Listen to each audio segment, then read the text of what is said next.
स्वामीको निर्यातना सही नपारी पाटना थानार द्वारस्थ हेले महिला।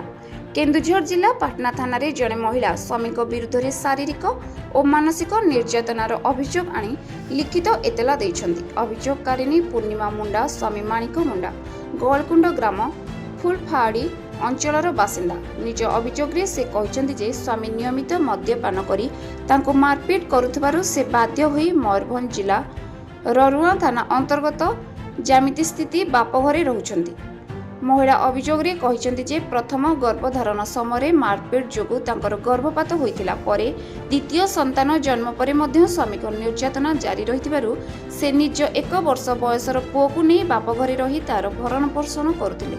से आहुरी अभियोग करिसेंति जे स्वामी निज स्त्री और संतानक दायित्व बहन करुनाहांती, जहा फଳରେ शिशुर आधार कार्ड समेत अन्यान्य सरकारी दस्तावेज कराइबारे मध्य समस्या उपजुछि। এই ঘটনারে উচিত তদন্ত করা যাই তাଙ୍କୁ ন্যায় প্রদান সহ আইনগত কার্যানুষ্ঠান গ্রহণ କରିବାକୁ ପୂର୍ଣ୍ଣିମା ମୁଣ୍ଡା ପାଟନା ଥାନାରେ ଅନୁରୋଧ କରିଛନ୍ତି। ପୋଲିସ ଅଭିଯୋଗକୁ ଗ୍ରହଣ କରି ଘଟଣାର ତଦନ୍ତ ଆରମ୍ଭ କରିଥିବା ଜଣାପଡ଼ିଛି।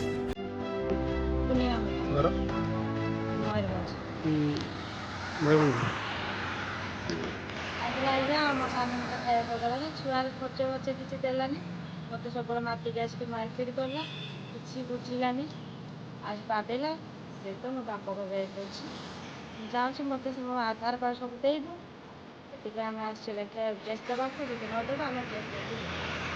केन्दुझर जिला प्रतिनिधि दशरथ बारिक रिपोर्ट उत्कल न्यूज लाइव।